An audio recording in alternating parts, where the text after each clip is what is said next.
Karibu kwenye historia ya imani. Sikiliza kwa makini, huenda jibu la changamoto yako liko ndani ya stori hii. Je, umewahi kujiuliza kama Mungu ni mwema na mwenye nguvu zote, kwa nini huruhusu mtu mwema apitie mateso kali? Kwa nini mtu anayemcha Mungu apoteze mali, watoto, afya kwa wakati mmoja? Je, mateso ni adhabu au kuna siri kubwa zaidi nyuma ya maumivu yetu? Leo tunatazama historia ya mtu mmoja aliyeishi swali hili kwa vitendo. Jina lake ni Ayubu. Ayubu alikuwa akiishi katika nchi ya Usi. Alikuwa mtu mkamilifu, mnyofu, akimcha Mungu na kujiepusha na uovu.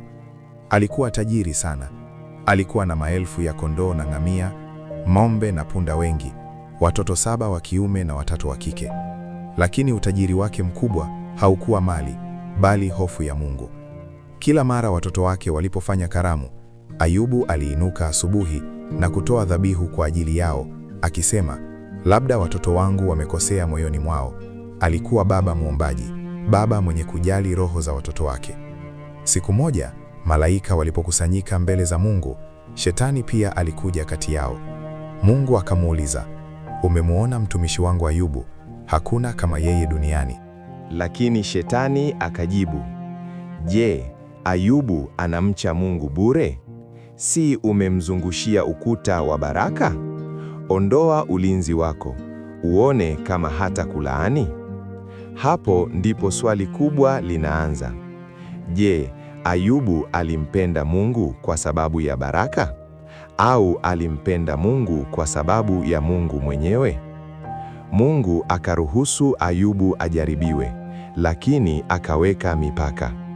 Siku moja tu, mjumbe akaja mbele ya Ayubu na kusema, ng'ombe na punda wote wamechukuliwa.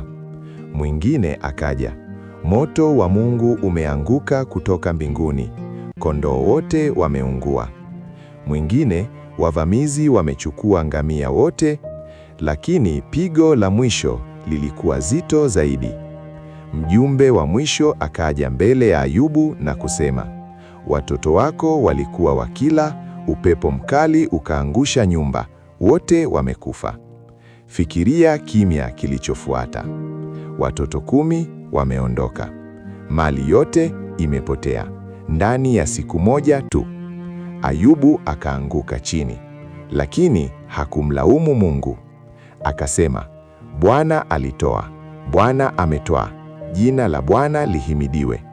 Shetani akarudi tena mbele za Mungu.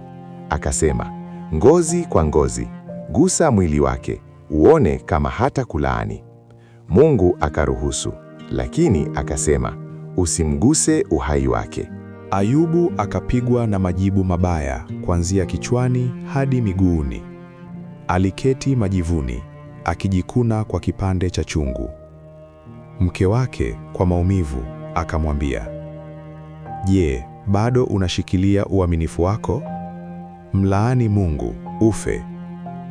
Lakini Ayubu akajibu, je, tutapokea mema kutoka kwa Mungu, tusipokee na mabaya? Katika haya yote, Ayubu hakutenda dhambi kwa midomo yake. Marafiki zake 3 walikuja kumfariji. Mwanzoni walikaa kimya siku 7, wakiona maumivu yake. Lakini walipoanza kuzungumza, walimshutumu, wakisema, lazima umetenda dhambi.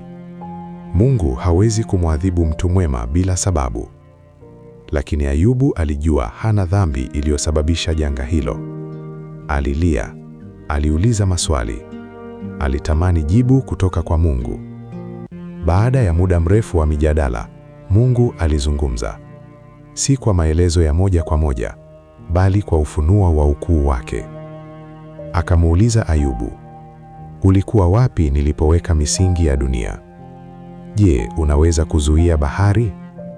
Je, unaweza kuumba nyota? Mungu hakumwambia kwa nini, lakini alimwonyesha yeye ni nani. Na hapo Ayubu akatambua, nilikuwa nimesikia habari zako kwa kusikia kwa sikio, lakini sasa jicho langu limekuona. Alinyenyekea. Alielewa kuwa hekima ya Mungu ni kubwa kuliko akili ya mwanadamu. Mwisho, Mungu akamrudishia Ayubu afya yake, akambariki zaidi ya mwanzo. akapata tena watoto, mali yake ikaongezeka mara 2. Lakini ushindi wake mkuu haukuwa mali, ilikuwa imani yake iliyodumu katikati ya mateso. Fundisho: kwa nini Mungu huruhusu mateso? Si mateso yote ni adhabu. Wakati mwingine mateso ni jaribio la kuthibitisha uaminifu wetu. Mungu huweka mipaka kwa majaribu. Hata tusipojua kwa nini, tunaweza kumjua yeye ni nani. Maumivu yanaweza kutupeleka kwenye ufunuo wa kina wa Mungu. Ayubu hakupata jibu la kwa nini, lakini alipata uwepo wa Mungu, na wakati mwingine uwepo wa Mungu ni jibu lenyewe. Hii ndiyo historia ya Ayubu. Swali linaweza kubaki, lakini imani inaweza kukua katikati ya giza. Ukiteseka leo, kumbuka, Mungu bado anakaa juu ya kiti cha enzi.